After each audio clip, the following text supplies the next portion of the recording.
assalamu alaikum wa rahmatullahi ta'ala wa barakatuhu badin lu muhammad sallallahu muruta le nari kamera nyatli la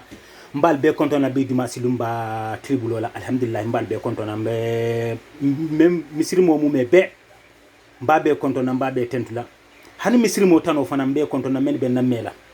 ni be na mela alamu sondo me khayo dum ne sondo me kon la ke dum di dino kon misiri me dino kon comme natale bunda la men kata misiri me abundati ani badiya tumo be mba fala nin badiya bunda ani nyo hasidiya bunda be kuma lale jela yo kuma fulo be dame misirme ya bunda no ma alin sa kata misirme ya ngalwa ka dino lamu nengalon kafuko adamadi membalantala amandia niole nio fennamu tumo be fonga kele tala matati nio ni atwa diabul doron wato menna wato le mistake na taye filonate abonya mo wato le filonate yo filo fana be man kayinde kafo ko mo be yemen ala filta silo makadun kafiri kabo misiri makon kadun kafiri akon hani ni dia ko be jel men alon kafo ko isidu ngeto amanke kafo ke e keta kafirti bari amandia alay ala mun tangalema akana wonya ala dondin dondin fo kadun kafiri akon la ha woni dia ko ala heba men la ala ko ngamen tuje allah subhanahu wa ta'ala yo ete ka wol clean ke wole kana laban fo kana kandu kafiri akon la ete ka sali o be salo fanansi lo akan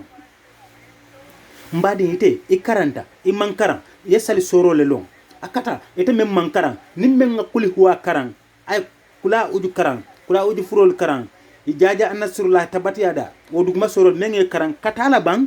kana malu kana njube ntatiyo lo koita kari dinding la musanji tannin kilin dinding la musanji tannin saba dinding la kano jube nte ta sigila nyum kota ankara ay karam men lu men niano dron ina kanyanta woto na ko en kodoro afaye yamel lonje ngol lonje parce que tele en karangala ha yo bari men fana nge bangala wala fota beti ala mun tangala ma yo hasidi ya bunda alen sim bangala men katani badin tema badin damali badin lu alen sim yakata ngam banje la famfam hasidi ya nafanta ala tem badin hasidi ya min noma mun to noma fentigo nin fentan ha fentan a nyabe fentigo la fenna aka hasiri aka barbiti lon tana taje ko sanseta fentigo wala ka hadume ay waye fentan ala nafulo noma a hata ka kafata ma ha ala mun tangala abe men sondo me ko na ma bole jaman dum men sondo me ko na ala kana bulaje ani mojuma lo men yalon ka foko etel be sigiring ebe wandi din le kumbondi la ke dingil balundi allahu akbar muna ñin le fanal be mo hol kono mel ale be yahan katari e be mistake ko kon la mistake ko men ale malo ha ete be iding balundila a heje akana baba nata ni kontano be bendun nema e be nidia di la bado mala ete yalon iyo boda men etata ye miskino lo kumbondi fukharo wandi ding men ngalon kafo ko fentabulla asoto nyanta e wo fanga wo fen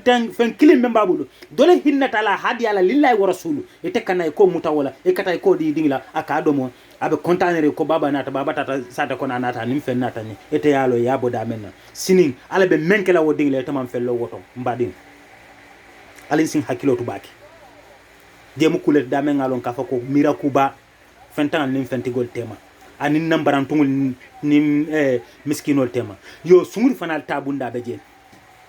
ete mbadin nte muhammad sallam nte nata ngete tare ngatar fenga be bulle lari men ngalon sa sunyano miro nati bang ye mira nyin na kafo ko nyin nayi memba bulu jam askeno nyin durna babul la fen ko tan tabul memba fen kala nyin durna mo nin tanga nyin ta malo sina atabe kala nyamenna eta man fello fen ko tan tabul la na man ke nyinata eta man fello ha mole ya so ala ano kontano anata a halandi kafo abakela la hajot ina ta doro ye nyu wala nata ta he la hawla wala quwwata illa billah alje jube bam muna kula mu abalfa warta ha yata bla ite o sun yota itata ikata odi ibadin la o ikata odi dingle la e wulu dingle be sewari ba domala ibe balula la o be be fam muna fangana la karkotenna ko baba la hanatinye baba ya abu da men al mawolonde gole ana a dia mosiata ana nyine ndiro bunda fana ha mbe ñinindiro la nte Muhammad Silla nka fengele soto nka ki so kono la na badi limbe balondi la mobe duniya be ya fonte Muhammad Silla lafta walla ha duniya be ya fonte Muhammad Silla nte jaton te batala nta tarote bulana tusi wona dara bari mbe siri mbe molle nambara kan mbe molle ñaajiyo bondi kallu ngodu kadul sewandi wala kombe barajo la ñinin kam mora la jube bang han kafiro ne ñum faya kafo ya koko no ite mantar de marla ibe dole kumbonde kan kado balundala hani kafiro tubabo li kafo jam ha iko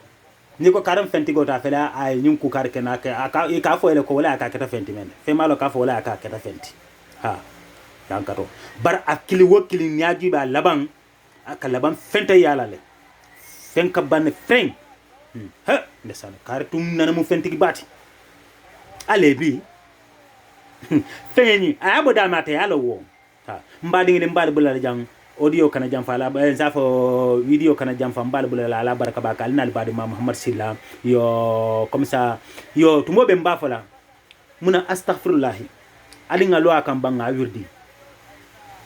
amani nyinin ka kafo ko nte ba million wuli wulo lekela tilikilin konol hani yedon ding men keno akata yo ke bam ila sala waxtul konola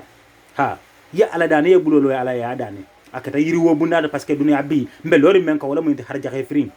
mbe nyaren ko bela harja khefrin e si mo jaay duwa e bandi atala harja no duwala abadan harja khefrin ha musunyuma harja khefrin al mun solo dinkendo la al mun solo musunyuma la ko men be bola men falasa ete bo dinkendo ne musunyuma nyinina ha e kam wandi dingli tora e be wandi dingli kumbondi la e be wandi dingli fala ite kodo e ko tay ko di dingli la ko te ka be duwala ya rabbi margo al mun solo dim baraka mala o di nol be ngan tan ko le kana wol kilin le kana na e fal doya e fal bute al jeju be de ala mun tangala o dingli soto mala baraka nal badima nim men ko man la fon silo la ni man soto doron saba woro wula saba woro saba woro wula saba woro wula saba woro nani isin ko man ni fon silo la baraka nal badima Muhammad Silla